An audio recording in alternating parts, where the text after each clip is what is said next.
নমস্কার বন্ধুরা, সকলকে স্বাগত আমাদের রান্নাঘরে। আজ আমি আপনাদের জন্য বানাতে চলেছি ভেজিটেবল স্যুপ।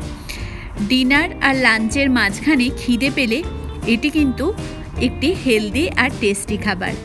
রেসিপিটি ভালো লাগলে অবশ্যই রেসিপিতে লাইক বাটন ক্লিক করুন। আর রোজের মতো রিকোয়েস্ট রাখবো, এখনও আমার চ্যানেল সাবস্ক্রাইব না করে থাকলে প্লিজ আমার চ্যানেলটি সাবস্ক্রাইব করে নিন। আর এই বেল বাটনটি ক্লিক করতে ভুলবেন না, যাতে করে আমি কোনো রেসিপি আপলোড করলেই আপনাদের কাছে চলে আসে প্রথম নোটিফিকেশান। ভেজিটেবল স্যুপ বানানো শুরু করছি। প্রথমেই একটা প্যান গরম করেছি, তাতে আমি 2 টেবিল স্পুন বাটার অ্যাড করছি। তাতে আমি একটা তেজপাতা অ্যাড করে দিলাম। এবার বাটারটা খুব ভালোভাবে গলে যেতে আমি ওয়েট করব। গ্যাসটা আমার মিডিয়াম হিটে আছে। বাটারটা গলে গেলে তাতে 3 থেকে 4 কোয়া রসুন, খুব কুচো কুচো করে কাটা রসুন এখানে আমি দিয়ে দিলাম। এটা আমি 2 মিনিট মতো রান্না করে নিচ্ছি। তারপর একটা ছোট্ট সাইজের পেঁয়াজ, খুব ছোট্ট ছোট্ট করে কাটা পেঁয়াজটা আমি এর সঙ্গে অ্যাড করে দিচ্ছি। পেঁয়াজটা দিয়েও আমি 2 মিনিট মতো ভালোভাবে রান্না করে নিলাম। তারপর এটাতে বিনস কুচো করে কাটা দিয়ে দিলাম।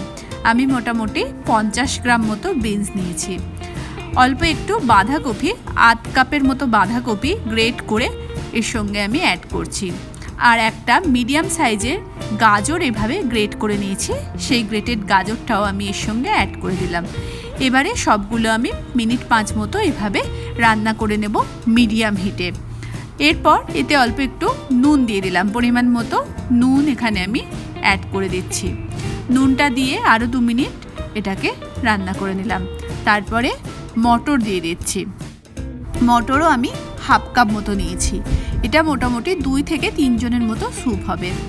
একদম অল্প একটু জল এখানে আমি অ্যাড করে দিলাম, 1/2 কাপেরও কম জল নিয়ে অ্যাড করলাম। তারপরে মাশরুম, একদম ছোট ছোট করে কাটা মাশরুম এখানে অ্যাড করে দিচ্ছি। সব সবজিগুলো মোটামুটি অ্যাড করে আমি এটা চাপা দিয়ে 5 মিনিট মতো হতে দেবো। 5 মিনিট পর আমি ঢাকাটা খুলে দেখছি। এবারে তেজপাতাটা আমি সরিয়ে দেবো। সবজিগুলো সেদ্ধ হয়ে গেছে। এবার আমি 1/4 কাপ জল নিয়েছি, তাতে আমি 3 টেবিল স্পুন ফুল কর্নফ্লাওয়ার অ্যাড করব। 3 টেবিল স্পুন কর্নফ্লাওয়ার অ্যাড করে আমি খুব ভালোভাবে জলের সঙ্গে মেশাতে থাকবো, যাতে করে কোনো রকম লাম্পস এতে না পড়ে যায়। খুব ভালোভাবে জলের সঙ্গে মিশিয়ে এই কর্নফ্লাওয়ারটা রেডি হয়ে গেলে আমি এই কর্নফ্লাওয়ারটা অ্যাড করে দিচ্ছি স্যুপের সঙ্গে। আমার কর্নফ্লাওয়ারটা মিশিয়ে এইভাবে নাড়তে হবে, না হলে কিন্তু দানা বেঁধে যেতে পারে। কর্নফ্লাওয়ারটা মিশিয়ে এইভাবে আস্তে করে আমি নেড়ে দিলাম, যাতে করে এটা দানা না বাঁধে।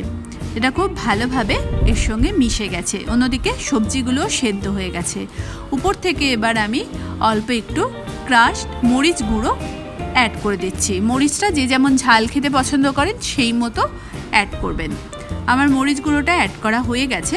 এবার আমি গ্যাসটা বন্ধ করে দিয়ে স্যুপটা সার্ভ করে দেবো।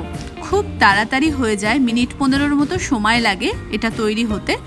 আর যদি সমস্ত জিনিসপত্র কাটা থাকে তাহলে তো আরও তাড়াতাড়ি হয়ে যায়। আমার স্যুপটা রেডি হয়ে গেছে, আমি এটা সার্ভ করে দিচ্ছি। এবারে আপনাদের ইচ্ছা হলে উপর থেকে একটু বাটার এর উপরে ছড়িয়ে দিতে পারেন। আমার স্যুপ রেডি অ্যান্ড সার্ভ। আজকের মতো এতটাই। নমস্কার।